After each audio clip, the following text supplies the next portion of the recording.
This podcast contains swear words.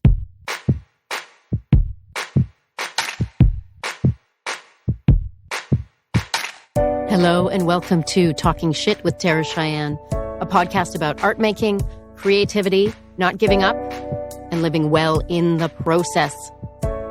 I am coming at you from the perspective of a performing artist, but the issues and ideas discussed here apply to all of us, I think. Whether you consider yourself an artist or not, life is a creative act.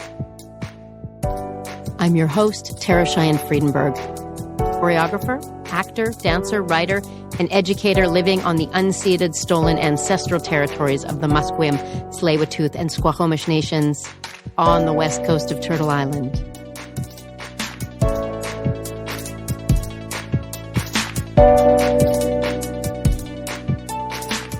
And before we kick off this episode of Talking Shit with Cheyenne, I'd just like to remind you to please like, review, share.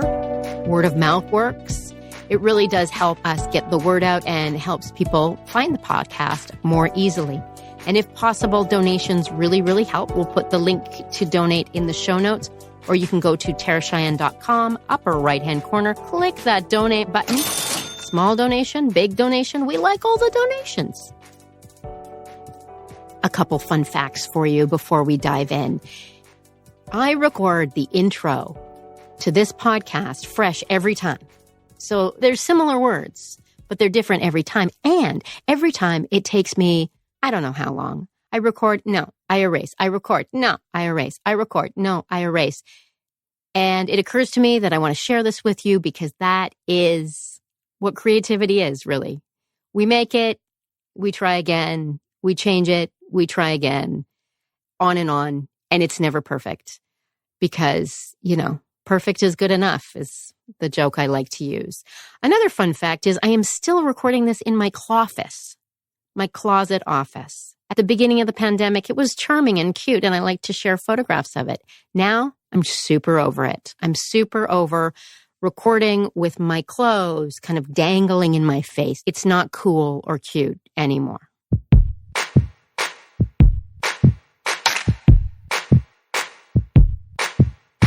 All right, my interview with khattieQ and Jenny Larson. Delightful human beings. Before we dive in, this is a Zoom time. We recorded on Zoom. There were some technical difficulties, so the sound is not perfect is good enough. There's some animal noises. There's some clicking, those kind of things, but you can hear their wonderful voices. In the interview, you can hear khattieQ speak first, talking about acting and being badass. Then you hear Jenny. So just to differentiate their voices for your ears, I will post in the show notes their biographies. They're an incredibly accomplished couple of artists. They're a couple, so they share all kinds of wonderful shorthand. They talk about popcorning ideas, which I just loved. I'd never heard that before. The idea of ideas just popping up and they're sharing them with each other.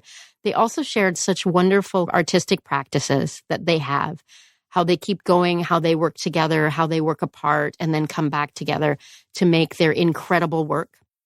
Catalina La O is a show that they made just before the pandemic. They made it into a film during the pandemic, which I saw. It's wonderful. The show is going to be live, and I will post about that in the show notes, as well as their extensive bios. Khattieq is a musician as well, punk rock, drummer. Jenny is very accomplished in playwriting and a great thinker. I was just really excited about the ideas that both were bringing to our interview. So, enjoy. I can't wait to hear more about these two and see their work. I'll see you at the show.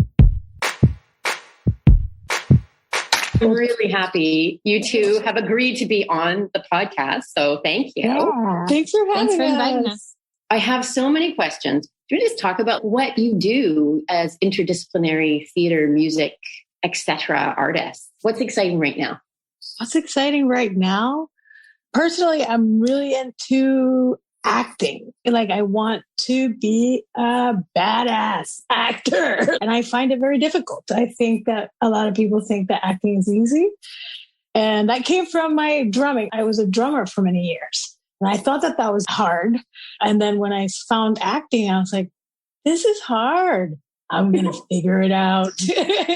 Does hard make you want to dig in? Does it make you I like a challenge. I think the more we challenge ourselves, the more we grow, period. And, we're humans of a certain age. And the more you get into the learning, you're always a student, the more alive you remain. And that's me right now. Yeah. And I think just to sort of like answer that, but also tie that into JK and larger what we're up to. I just started writing plays. I've been in theater and new work and experimental theater for decades because we are of a certain age. But I just started writing plays in 2019. And it was because Khattie asked me to write Catalina La O. And then from there, I really loved it. And then just had these sparks for all these other ideas. Also inside of that was Khattie's desire to act and perform. And then I was like, okay, well, I will always have a character for you in anything I write. And then it's also about being able to provide Khattie with a lot of options of types of people to play because the world does not. And so in one of our pieces called Desperately Seeking Comfortable Shoes, which is a queering of Viking mythology and sort of like inspired by my own coming out, Khattie plays more of themselves type of character, Afro-Latinx, North American, although that is not Khattie. Khattie is Puerto Rican, but non-binary. And then in another piece we're working on right now called Always Boy, the part that is written for Khattie is more femme, lesbian, mom. Yeah. So just being able to like have that palette of experiences, but we're into right now, Catalina La O is going to, we can't like really say things super publicly right now, but we are going to be jumping into rehearsals and then a live performance of that in Vancouver in the summer, more coming in March. And then we are also developing this piece, as I mentioned, Desperately Seeking Comfortable Shoes, where I have written the script, but Khattie wrote the lyrics and the original music. And we're in the process now of turning demos of the original music into like nice, pretty things that we can play with, and then inviting actors to play with those pages. And then we're also building this piece, which we consider sort of a TYA experiment, because we feel like it's super family friendly, but it's going to be a live site-specific immersive theater haunting, also a Instagram experience and a YouTube narrative. So we're kind of jumping into this idea of continuing to play with live experiences, knowing that that's like a beautiful home and safe space and garden for queer creators and queer youth who need to see our work, but also wanting to play with digital and what is digital and how are we in digital and how do we maintain that live performance element of all of the stories we have, but also add this digital element that's not trying to like just film theater or film dance, but like to invite that narrative into exploration. So that's kind of the long answer of what we're playing with right now. What she said. I love it. That's so exciting. The whole question of digital, I mean, I've made films for a long time, but how do we keep it with the audience, with the live? Because I mean, I just performed for real life people last weekend for the first time. My head almost exploded. It was, wow. Anyway, but also like feeling that importance of this potential of this digital to like draw in the folks. They don't feel like they're a contemporary dance or contemporary theater audience. And a lot of those folks are the people that I know, like I want in the room. So have you found interesting ways or ways that are working for you in terms of digital? Yeah, well, so I'm very curious about how to remove this sort of idea that we have as artists that the digital means marketing and move into the digital as art itself and as a new art form and a new art container. And so our ideas right now, just with this one particular piece, the Instagram component, we're actually going to develop a profile for one of the characters in the show. And we need to like get on that. Actually, we're hoping to spend some time, a concentrated couple of weeks this summer, really crafting what that profile is. But to have a profile that can actually exist potentially for like years while we're building the project, and then already has like a following and whatever by the time the piece happens. So by profile, you mean like one of the characters in the piece will have like an Instagram or some kind of social media profile, and their stories will be separate, but also part of the story. And sometimes you'll see it on stage play out, and then someone can be in their small town at home feeling alone, but be able to reach it through their phone. So that's kind of what we're trying to do with Always Boy. Yeah. And for the YouTube, we're thinking about really like taking one of the characters in the play and having them sort of be that YouTube voice, and that they'll sort of relay narrative and relay information and story and everything, but by using these very popular YouTube forms. So like a mukbang video and an exercise video and a commentary video and a makeup tutorial. 10. But it's all this kid, Tommy, who's like giving the makeup tutorial, and through it, somehow we also get story. So we're kind of trying to like say, well, what is YouTube? What is that form? What is it that the kids are actually watching? Which I feel so like, old saying a thing like that. What are the kids watching? But we are trying to reach little queer kids in rural North America. And also like get them interested in coming into the theater. You know, again, the kids these days, they have, you know, only the attention span of a 30-second video. So like maybe getting them through that little 30-second video story and then inviting them into the space with us, because there's nothing like being in the room, like you said. Like there is nothing like that. I mean, that's why I fell in love with theater in the first place. It's like sharing space. Sharing energy. It's Absolutely. like there's nothing like that. So that's right. That's so exciting, because I have a 10-year-old, and how they see themselves in the digital world, I think, can draw them into, oh, how can I really go in, and how can I be in the room with these folks? That's so exciting. Our daughter is now 20, turning 21 in just a few months, but watching her grow up, as I have heard referred to as a digital native, right? Like born and raised in that sort of sphere. The digital absolutely does lead to them going to performances. There are musicians that she falls in love with and follows online. And then certainly if they're going through where she lives, she's going to go. So yeah, I think that happens. And she's also raised in a theater child. And she's like that marriage of the two, because she does have the attention span and the love for theater, and she's from the digital age. So it's possible. We can do this. Let's do this. We can totally do this. I absolutely agree. I found, like you, with khattieQ La O, is that?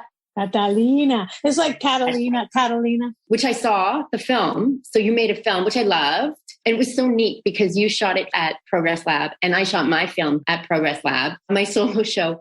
That's awesome. And the thing that was so great I found is putting these things out is it didn't make people, for the most part, go like, okay, I'm done. I've seen it.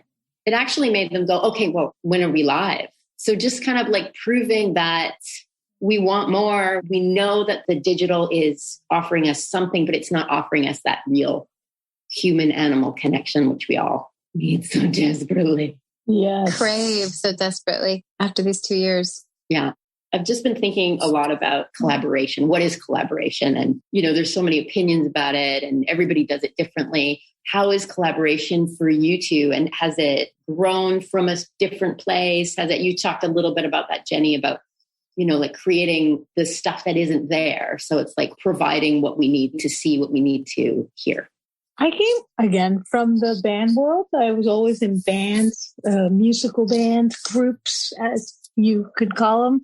And that is, in my experience, nothing but collaboration. You get together and there's nothing there. And then you make up a beautiful or wild or whatever kind of song you like to make up, right?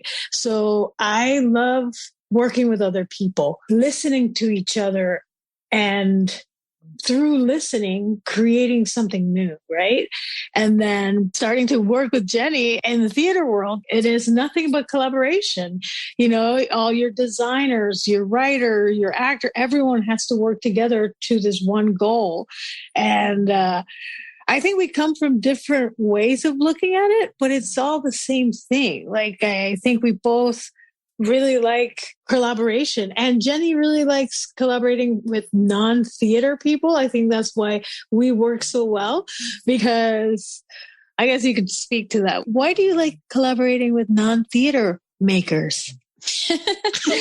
Well, Khattie, let me tell you, to speak to your question, Tara, I do have a lot of training in that physical theater and experimental theater, devising work, city company and compositions and all that. So just as Khattee was saying, Khattee has that background of the band collaboration, and then I have the background of the theater collaboration. So both of us have different vocabularies for collaboration, but we're both used to that as a process for making our art, which I think is nice because it's not like one of us is a painter or a novelist who's used to being alone and having total control. We're actually used to collaborative experiences, even though they come from different vocabularies. And maybe that's why I think it's exciting to work together, because it's different. To answer your question, khattieQ, because the vocabulary that is new to me is going to disrupt an idea in a way that opens it.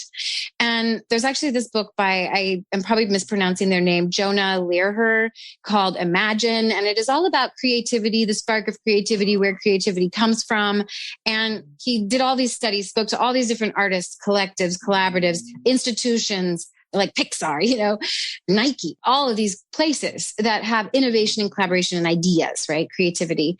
And one of the things that I found really compelling is the disruptor as a spark for creativity and innovation. And I think when Khattee and I work together, there's kind of a constant disruption because of the difference in vocabulary and difference in training and technique. But then the harmony comes in the aesthetics and the values being the same. And then we've sort of found a process over our last 3 shows of like, one of us will have an idea and then we'll do some research, and we just kind of like popcorn ideas as we're like passing each other in the morning, and the ideas popcorn into becoming something that becomes structure suddenly. And then usually it's like me writing pages and then getting together and we're reading and exchanging, and then more popcorn in between that, and then pages and exchange, and it just grows and grows. And then you're in the room, putting it on its feet, more openings and all that. That's again a very long answer for your question. Yeah, theater habits. Theater punk rock equals what? It's perfect. It's perfect. Totally makes sense to me. I'm a heavy metal fan. Love metal. My partner is also a musician, comes from the band world, but is like hardcore Beatles. So, but the idea of the disruption is so potent. It's so fruitful, all those places. And I think you both were talking about when we collaborate, it is so vital to be collaborating with people who are like, what does that mean? Questioning, like, blocking, what's blocked, or whatever it is. The things that we're so used to, and we're always around the same sort of people. Yeah. I mean, I'm like, but why? Why do we have to do that? That makes no sense. That me, even like as an audience, I don't get it. So why do we have to do that? Like, we talk to each other very honestly like that. And I think it yields really awesome work. I don't know. I like it. Yeah. I may be biased.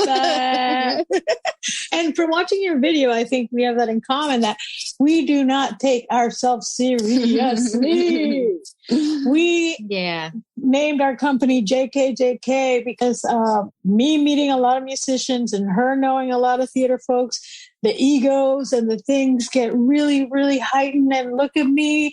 And it's about the work and the purpose. What are we doing? What are we trying to get to? Like, that's what matters to us, not what other people think. Or and also just centering joy has been so important, especially over the last couple of years, because like being human a lot, just making it day to day is like hard enough. And then you carry whatever traumas on your back. So it's like, let's center joy. And Khattee's actually the one who always says this, that the rich guy doesn't care if you hold on to your suffering. They're off golfing in Mexico. Like, they don't care. Like the man that we're all trying to fight against, like, they're really on vacation while we are holding this pain. So it's like, how do we find a way to like keep moving forward and making the world a better place every day, which does sometimes take work and confrontation with trauma and struggle and suffering, but center joy inside of that so that we are living the life on the golf course in Mexico just the same. Hallelujah. From wherever we are. Exactly. It's so subversive. It's so subversive to be having a good time and find it all fucking hilarious. That's right. I love it. I love it. Yeah, and I come from the contemporary dance world, so you can imagine the amount of seriousness. Because that you are around. Very serious. Yeah. That you are confronting. Yeah. Yeah. It's serious. Like, and if you're not serious, somehow it's kind of peripheral, except for those of us of a certain age who just keep sticking around going, peripheral, really? Really? Yeah. Yeah. This is what it's all about. Laughing, having a good time, you know, like life is hard enough. Right? Don't make it harder on yourself. Yeah. And I felt like we could see in watching your work and, you know, your website before meeting with you that you also play with like that there's clowning and fun and exaggeration and humor, but there's something serious happening. You've got like a serious thread. And I love how that balance and that I think that rings true for our desire for our pieces as well. I mean, my byline is comedy's dead serious. Yeah. Really good stand-up, like the best stand-up. For me, it's the core of art making. In a way, because it is just about rupture. And somebody, I know, my therapist was saying, comedy makes us slow down. And I'd never heard it that way. And it was like, because I always thought, you know, talk about it like rupture, like, you know, like changing direction, surprise, all those things. But that it makes you slow down in a certain way, which I thought was just fantastic. I love that. Has comedy been, for both of you, like part of your work the whole time, or? Yes. Even when I was in the bands, like we named our groups silly names, like we were, and even before that, my mom's story when I was born, she said, the doctor didn't smack you in the butt. The doctor told you a joke because you've been laughing ever since. And like, there's no one that can ruin your party kind of thing. She's like, no one can ruin your party. I was like laughing out loud at everything. I think I was a natural born clown. Yeah, Khattee is the best laugh and is just a natural born clown. And like I've got all this physical theater training, whatever. So which sort of like informed writing of the slapstick in the script of Catalina. But you know, you just give it to Khattee and then Khattee like turns every joke into funny. Like I'm writing something like, I'm not sure, I don't know, this might not work. Let's play with it today. And of course it's like, I'm rolling on the floor laughing and it's just like naturally following her own like clowning impulses. So like just natural born comedian. Yeah. Yeah. I try to make her laugh at least once a day. She definitely has the very best laugh ever. But yeah, my training is like not so much like in comedy. I just think like I've always just appreciated irreverence and felt like I wasn't interested in anyone who was taking themselves or anything too seriously just because, like we said. Yeah, we're not saving lives, although we are. That's the thing, right? Yeah, we do. Yeah. We do. We bring joy, but also we still remember what we are. We are artists and we get to do this. This is so special that we get to. Like, that is amazing. Celebrate. Yeah, I've been thinking a lot about that idea of like the purpose of a story being so, depending on what story you're telling, but also there always being some kind of nugget of like a reflection of the world that you're living in. And me wanting people to see that reflection, whether there's something painful in it that they're relating to or not, but that ultimately that reflection is making them feel joyful when they walk away. I think that that's something that is probably like super pretentious. And how do you want to change it? But Bravo. Fascinating. But I think what part of what you're saying might be too is that like I know they just want to laugh all day. Is that recognition? The recognition of oneself is joy. Whether it's recognition, because I think there's different flavors of joy. There's so many different tonalities of joy. That even if it's somebody experiencing something that's like, oh no, oh yuck, but yeah, I have that yuck too, and that connection is like a certain kind of joy. I love that. I love that you talk about the layers of joy because I've lately been, I'm a meditator. I have my rituals. I'm really big into Pema Chodron. You know, obviously I've read much of her work. And so when you say that levels of joy, that just resonates so much because I think people have this idea that joy doesn't include pain. And for me, a joyful life is pain and pleasure. Pain is also a part of the whole package. And that's what a beautiful package. Yeah, yes. I love Pema Chodron as well. There's a good quotation. Being happy doesn't mean you feel happy all the time. Yes. And it's work. Like, it's hard work. I see the same things that other people see in the world. I've experienced a lot of trauma in my life, but I choose to work on the good stuff and shine a light on the good stuff. And that's what gets me by. And it'd be nice, to teach or share that with others, that it helps you get by, because everyone's life has some struggle in it. We all share that. So how can we live with it and bring joy into the mix? Like, I know it's hard, but we can do it. It's like, I'm a cheerleader. Like, you can do it too. Come on, let's get to it. Yeah. I was thinking about, I wonder how much of that is being parents too. And I was just thinking about your experience, your child is much younger than ours, and how this pandemic and having to remain hopeful and having to center positive. That's what you do as a parent. And then as they become more and more distance from you and taking steps from you, you want more and more for them to have these tools to access their joy when they need it. I have found it's made our way into the art, because you're like, oh, this is a really important message, actually. Hold on, take this one, honey. And also let's share this with everybody else too. Totally. Yeah. We're just praising our child for being really good at reframing things that are crappy. It's okay, well, actually, we could look at it from the other side, and it's okay, that was crappy, but it led to these things, which are really excellent. So, I mean, God, I did not learn that when I was a kid. So, yeah, so great. It's fantastic. Yeah. I think the schools are much better too. The things our child is learning in school, so much better. They are much better than when we were wee. It is true. Did you go to school here in Vancouver? No, I grew up mostly in Calgary, Alberta. I went to high school in London, Ontario. But you two, been here for a long time or grew up here? We arrived 2017, and I grew up in Puerto Rico. Yeah. And moved to Austin, Texas when I was 20 in 1997. And then Jenny. I was born and raised in the territory of the Lakota Sioux, or the Oglala Nation, which is South Dakota, and moved to Texas in 1997. We met there and married and moved here in 2017. Yeah.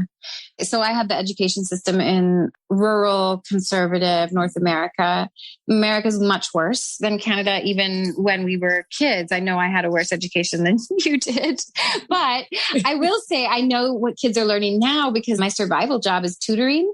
And I have been really so delighted with the curriculum in British Columbia and the honesty that I've been able to talk about things with the students with, and that they're really parsing out history in a very frank way. And I'm like, wow, because that definitely didn't happen when I was in junior high and high school. And so I'm just loving that these kids are getting a very honest assessment of what's happening. Better late than never. Yeah, my kids, they had a gender diversity workshop. That's amazing. At 10. Oh, that's awesome. It's awesome. And they've been doing this for a few years. They're just so articulate and so literate in what gender diversity and racial diversity. It's just that's amazing. On the flip side of that, where I did grow up, South Dakota, in September of 2021, the high school that my niece goes to school at, they pulled all of the non-binary and trans kids into the office and told them they would be dead named and referred to the pronouns that they were given on their birth certificates from that day forward. These kids are still dealing with that today. Also in South Dakota, just this month, I think we saw it on the news just a couple of weeks ago, they passed some kind of bill that trans and non-binary athletes are no longer allowed to play on any organized teams. So we are lucky to be in Vancouver and in British Columbia, because certainly the rest of Canada is not as open, and certainly the rest of North America definitely is not. And that's one of the reasons why we want to do some of these shows, to reach the kids that don't have such a great experience at school, that feel alone, because we both felt very alone. And that's why we moved away from where we grew up to live as who we are. And there are still many kids like that today, all over the world, but also here in North America. And we can reach them, through their little devices and be like, okay, you can do this too. stick around. There is opportunity. Just let's do this. Come on. So, yeah. Yeah, I love it. The kids, they need to see themselves. We all need to see ourselves reflected back and, that, oh, you can do that. I think of all the important things along my path. They were other artists, people, Boy George, for example, like, oh, you can do that? Oh, cool. Because there's so many things in our lives saying like, oh no, you have to fit in this box. And maybe you could put part of yourself in this box, but definitely not over here. So yay. Yay. Yeah. Okay. So you've intuitively answered so many of the questions I was going to ask you, but I have many more. What does being interdisciplinary mean for you as artists? I do it all. You can't stop me. That's what it means. Yeah. If it's meant to be done, I can't do it too. Yeah. What does it mean to you? Sing. Write, direct, write songs, make music, perform, produce. Wear all the hats. All the hats. And not to be pigeonholed or cornered into like one sort of identity in terms of listening to our muses. Follow your instinct. Yes. Do it. Yeah. That's what it means. Yeah. Follow your instinct, as there's so much, I think, from theater training, dance training, music training. It's like, what's your milieu? What's your medium? Instead of what's your inspiration? What do you need to use to make that performance, that idea blossom or come into the world? To me, I think we're all trained in a very capitalist way. So that's where it's like, it's heading towards this, like, what are you building towards? So then we sometimes forget to just listen to the messages while we're receiving them, which sounds so out there. Listen to the messages. But the sparks of inspiration can often guide you in totally wild and unexpected ways. Okay. Sorry. I'm listening. Listening and knocking my headphone out of my ear. With making love. Me forget what I'm saying with love. All with love, I'm sure. Yes, I can relate. I often get, Tara, are you paying attention? What? Yes. I'm here. When I was in elementary, just speaking of school, it was terrible the first few years, but I had one teacher who let me sharpen pencils the whole day because I couldn't sit down, because I just needed to move. Yeah. So she let me stand there and I did really well because the one person who recognizes that you need something different. That's awesome. Yeah, it was a stroke of luck. Yeah, I know what you mean. It sounds like to stay open to the signals from the universe. We can say it with that. We are on the West Coast. Yes. But also, I completely believe that. Yeah. I was teaching a group yesterday just about what is a real impulse, which is like an impossible question in a way. But what feels like, oh, yeah, that feels, But I think we have to relearn that, because so much of our education and capitalism is telling us what we should do or what we should like or how we should make. So do you have any practices or things you do that help you stay attuned to your spidey senses or your gadget or however you think about it? Yeah, we both do. Yeah, we're both very physical. Like we exercise every morning, like we meditate. We do the breathing exercises. Each of us has our own little morning ritual. Journaling is the only thing I didn't mention in the list. Be there for yourself every day so you can be there for the universe, for everybody else. But you have to show up for yourself first. Because the second you miss yourself, then little things start falling down the cracks, which is okay if you fall down the cracks every once in a while. But it is like about what you do every day. In my opinion, it's a way to wake up. We have things to look forward to every morning, which is our meditation, journaling, our working out. Like those are things that you look forward to. I do. And it makes your whole day start with a bang, in my opinion. Yeah. And maybe the other thing I'll add is having adventures. I go on weekly adventures by myself and try to just have that point of view of everything I'm receiving is a piece of art. And so sometimes it'll even be just like seeing the strangest occurrence on the street. Like I was walking down the street the other day, and ahead of me, there was this woman who was kind of wildly waving her arms around, and I was a little bit uncomfortable. Like, is this going to be a confrontation? So I put my mask on to just like add a layer of protection or invisibility. As I get closer, though, I realize it's actually these two strangers who are fighting. And then she gets out her camera and she's going to take his picture, and they're like arguing, and he's grabbing the camera. And it was really like this unfolding drama. And so that's just sort of an example of like, I just am like constantly keeping my eyes open for like, when is there art happening to me right in this moment? Because I feel like that will probably live in my mind and come back in a story in some kind of way. Or watch the world, watch people, be constantly learning. Look for images, things like that. Oh, and read a lot. Lots of reading, lots of class taking, and we have a lot of rituals. In 2017, we moved from Texas, where we had both lived for 20 years. And I think that waking ourselves up is also a healthy part of human process I kind of mentioned this earlier with this disruption, but there's almost a disruption of a personal comfort too, that each of us went through. And that also has continued here too, just with life circumstances. And life circumstances come at you and it challenges your comfort. But I think sometimes people seek that security and they seek a place where they can kind of nestle in. And actually, before moving here, I really was in a place of like, I'm plateauing. My ideas are plateauing. My visions are plateauing. I need to break open. Like something has to break wide open, because I can feel a sort of hardening happening and absolutely changing. Everything about our surroundings was a great way to be like, and my mind is open in a new way again. I'm awake now. Bye, comfort zone. Bye. I do believe that being comfortable doesn't always lead to growth. Growth as an artist, I think, is necessary all the way, because if not, it's just going to stay stagnant. And what fun is that? You have to fall down. You have to be uncomfortable. You have to be like unsure. All those things need to happen for your body to react and your mind to start shooting you new ideas. And you're like, all right, let's do this. I'm scared. Let's do it.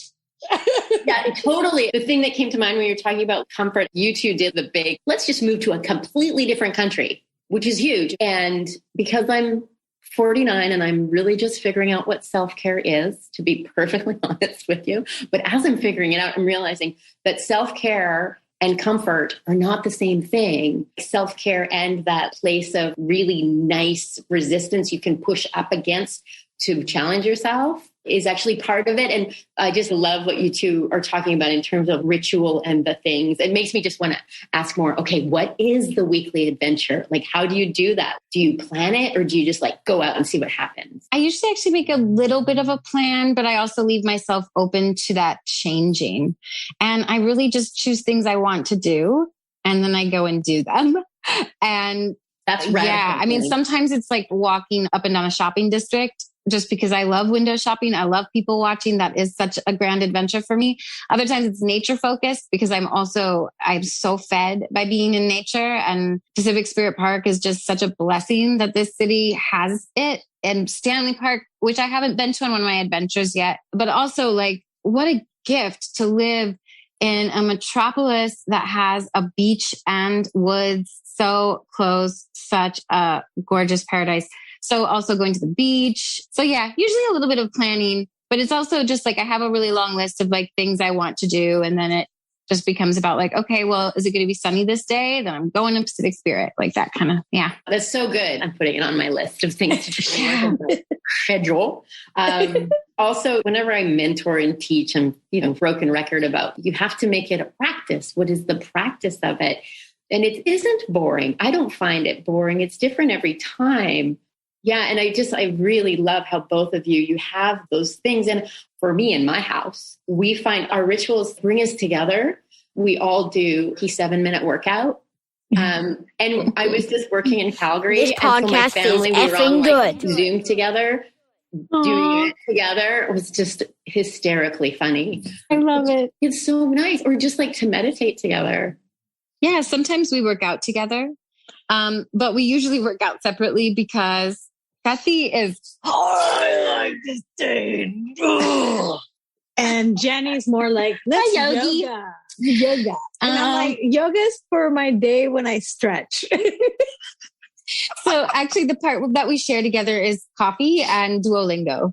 I'm doing Duolingo too. Yeah. Kathy's learning German and I am practicing my Spanish every day. Yeah. What language are you doing? I used to speak Spanish because I lived in Chile, but it's been so long that it's super rusty, but I really do love the Duolingo.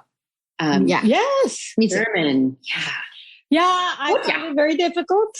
And then I was like, I'm sold. I see it like a puzzle, like the way they do the grammar and stuff. And now at this point, it's just, I love when I find a Spanish word that's like a German, like cheese. They say queso. I'm like, what? So then my brain goes, this is fun. And what else is there? And it makes me think we're so much more alike than we are different. Yeah, it's fun. And then, we drink our coffee in the morning and each do our Duolingo together. And then I go do my workout and she does her workout separately. Yeah. And our meditation and reading is also like, we both sort of separate and do our meditation and reading and workout. But every once in a while I will join her for the stay hard. Yeah. But part of our together time with the coffee and the duo is also that popcorn of ideas time.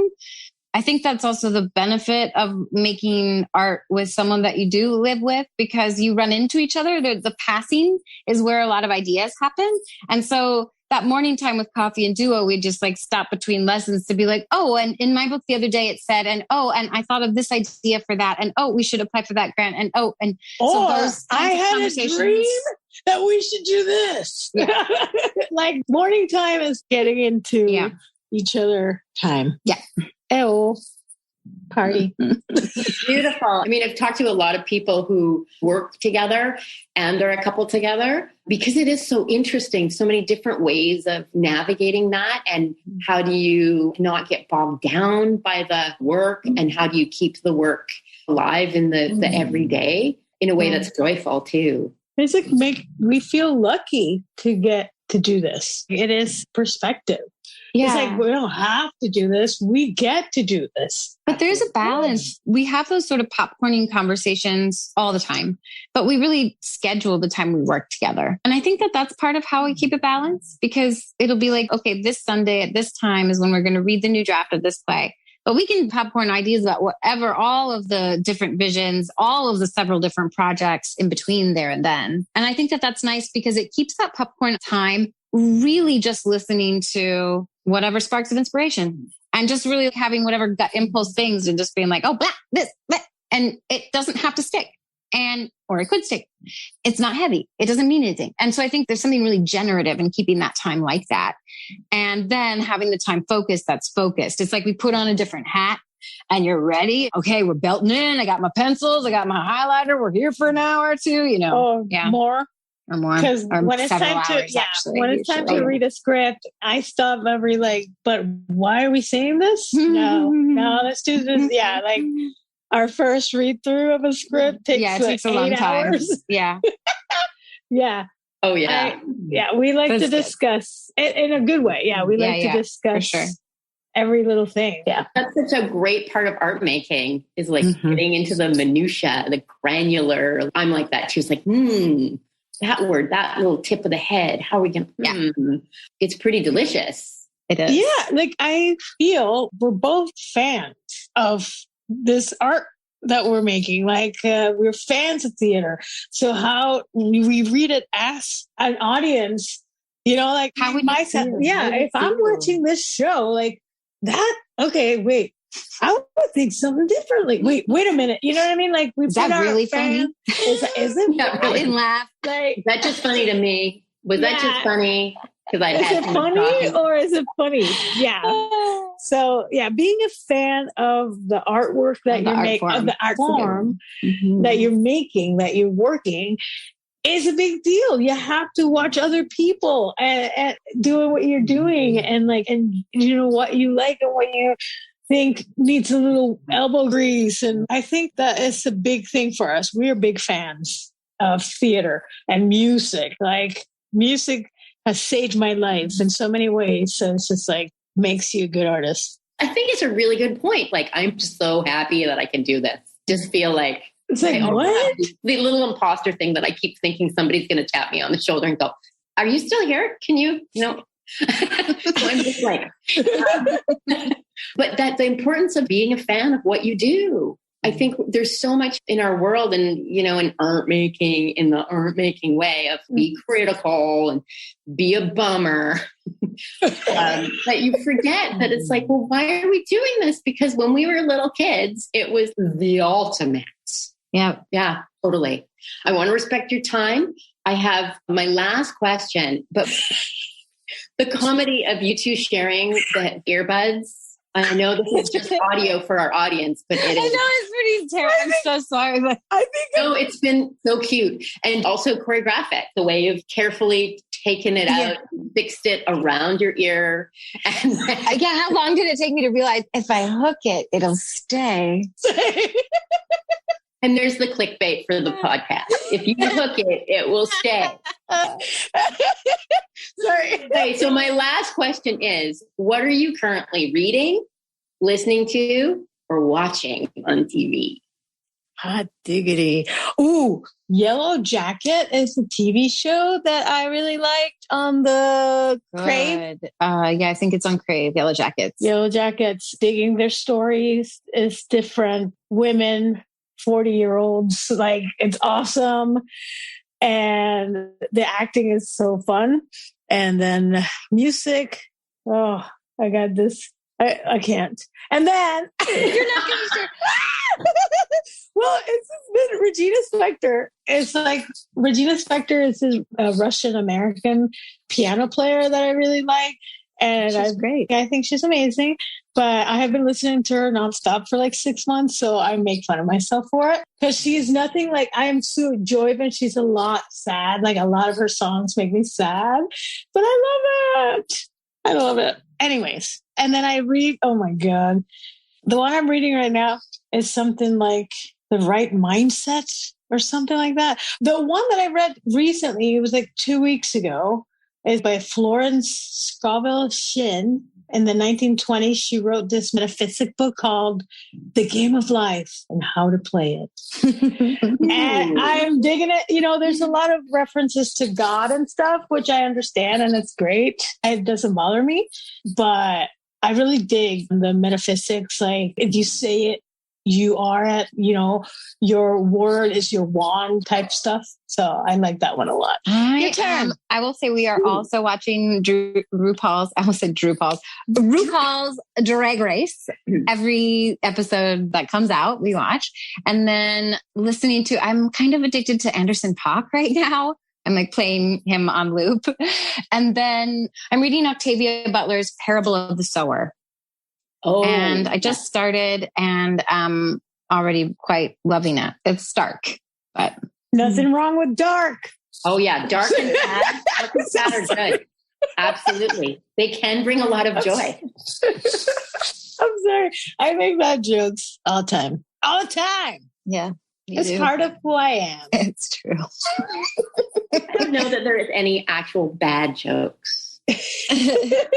Just a spectrum of jokes. Spectrum. Yeah. Totally. Different flavors. Some people don't like certain flavors. That's okay. It's like Baskin Robbins. Thank you so much for having us. It was such Thank you fun. so much. It was fun. Thank you for your time. It's been a joy. I'm going to have you on again. I'd love to do it in person when it's safe. That would be too much fun. I'm going to stop the recording now. Ooh. And that's a wrap. Thank you so much for listening. Thank you so much, Khattie and Jenny, for talking to me and sharing such wonderful insights and great laughs. I really enjoyed it. Please get in touch. We're on Instagram at Tara Cheyenne TCP, Facebook, Tara Cheyenne Performance. You can always email info@taracheyenne.com. Talking Shit with Tara Cheyenne is a project of Tara Cheyenne Performance. We are generously funded by the Canada Council, BC Arts Council, City of Vancouver, and Gaming, and all of our wonderful donors and our audiences. You matter so much. Thank you. Produced, edited with original music by Mark Stewart. You can get in touch with Mark at markstewartmusic.com. And hey, take yourself on a weekly adventure, as Jenny suggested. What are you going to do? Go look at some flowers? There's so many things we could do. I'm going to do it. I'm going to fold it into my week. Keep making shit up, please. And we'll see you next time. Be well.